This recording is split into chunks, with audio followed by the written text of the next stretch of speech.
Millennials are the smartest lot of the last century, and they know everything and they're pretty aware about what's going around, well informed. Plus, they're blessed to have tech support all the time.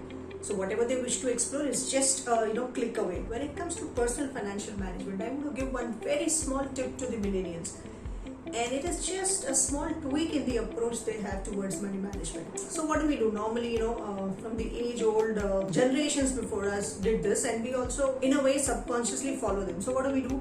We earn and then we spend. If at all anything is left over, we save. Now this is normal, everyone does so. What is the smart way of managing it?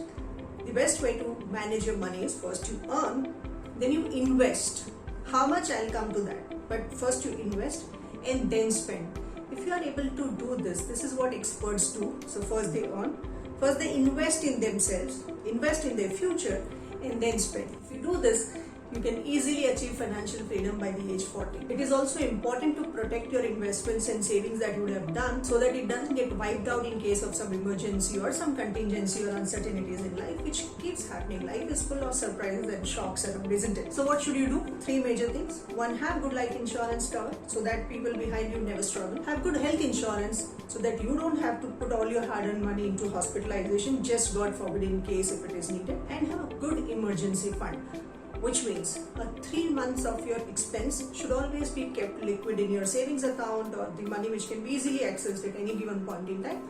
But this is must. So make sure that you have good life, good health insurance cover and emergency expense of 3 months at all time ready. So what approach can you take? It's simple. Along with your salaries, have a passive income also generated if possible. If not, start from a very early age, from probably from the first paycheck itself. I wouldn't say first paycheck because there's a very interesting story behind it. When I was doing one of the sessions, one of my financial planning session at one of the IT companies, and in my presentation I would always say, invest from your first salary and make sure you have great future ahead, financially secure and blah blah blah. Till then, everyone were like fully participating. Then I could sense that something went wrong in my presentation. So I asked after a while to one of the girls who was sitting in this session that what went wrong? Why you guys were suddenly switched off? So she said that you said, we should start investing for your retirement or for future from your first salary.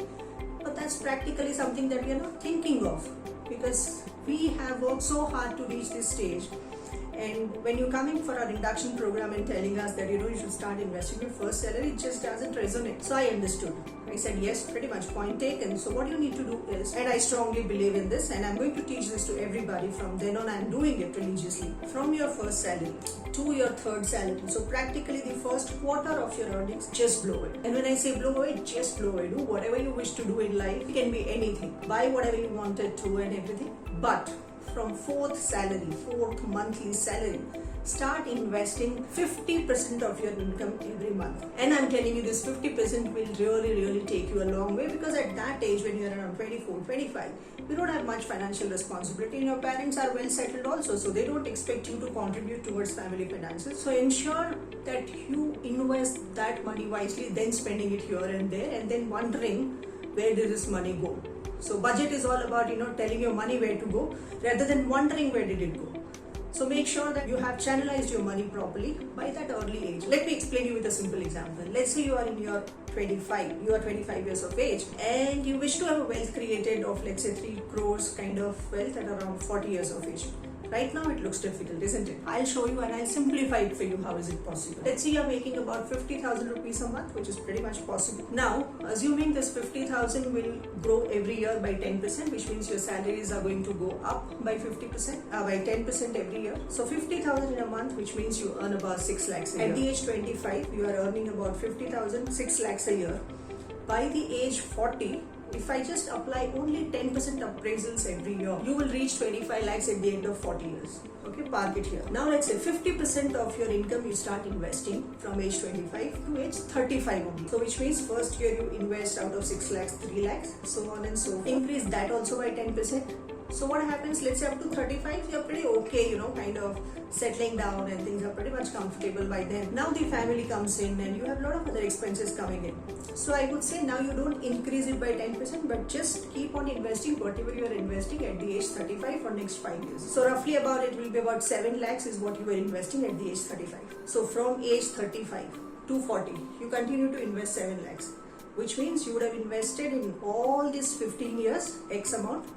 If that X amount grows at 15%, just 15%, and make sure that you make your money grow and not just stay idle somewhere, it will fetch you a big corpus of 3 crores. And this is a very simple example. We can look into a lot of other factors also, but this is how a very simple calculation you can make your money work for. Why should you ensure that your money grows at least 15% or more, or maybe 13 to 15%? Because of inflation. And I'm sure you all know that inflation is going to hit hard. As long as we are alive, inflation is going to live with us. So make sure you have taken inflation into consideration of all your investment. Also important factor is make sure your money compounds. Our previous generation, what they did, they were very safety conscious people and always put their money in the bank accounts. Nothing wrong, because way back then banks used to give good rate of interest. But as I said, things change, generations change.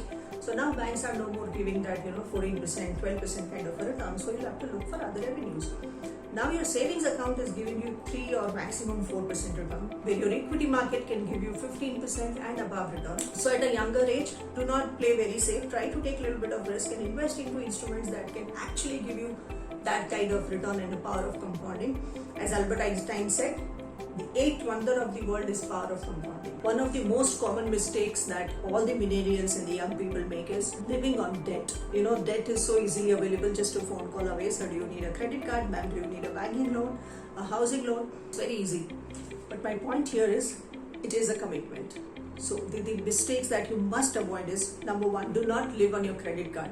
I have seen people practically surviving on the credit cards, and the credit card dues are just mounting up. So people feel that the minimum due that they need to pay in the credit card bills is the amount they actually need to pay. Trust me, if you are not able to use your credit cards effectively, and if you are not able to use the auto debit limit on the due date from your savings account to your credit card account, you are in a mess. You will definitely get into a vicious cycle of debt, and that's going to mount up. No harm in having credit card. The effective use is extremely important. I'm sure you all have heard about Warren Buffett. The gentleman is the biggest investor in the world in equity market and has probably one of the biggest billionaire on the living billionaire on the earth. What does he do? We need to learn something from him.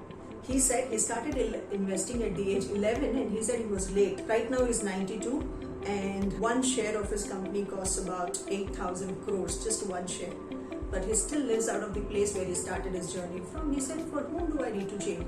This is another mistake that all the millennials make, to show off to the world. We actually ruin our little world. So please do not do this. So there is a saying that people who know earns the compound interest, and people who do not know, they pay the compound interest. So since I was talking about the credit card, in credit card, if you do not pay the balance on the due date, the complete balance, you actually end up paying about 1.5% interest every day. Think about it. That could be huge, and I have seen people are buried under the debt of their credit card dues. And this cycle is a vicious cycle. You just cannot come out of it until you really take proper planning into account. Third important challenge that millennials face is buying a house. It is again taught to us that it is extremely important to have a house in your name. Even if your parents have a house and you're living in that house only, everyone wants to buy a house in their name, which means by going for a housing loan. So how much you essentially end up paying, have you ever calculated, even thought about it? If you borrow from bank, let's say a loan worth 70 lakhs or 75 lakhs, and you go for a loan of, let's say, 20 years, you'll easily get this loan because you are working in one of the MNCs, packages are great, though banks are actually willing to give you the loans. But what happens over a period of 20 years? Number one, you have a commitment of EMI. Whether you eat or you don't eat, you will have to pay the EMI. You can't take any bigger decisions in life because you're buried under that commitment. Second thing is, the end of this 20 years, you essentially end up paying twice of what you have borrowed. So my suggestion to all the millennials is, please stay away from the debt as much as possible, because that's going to be the biggest obstacle in the journey of wealth creation. To find out more of such topics and more of such interesting conversation, please join me on the upcoming webinar on 11th of July 2021, and I'd love to see you all there and address all the concerns and the questions that you may have.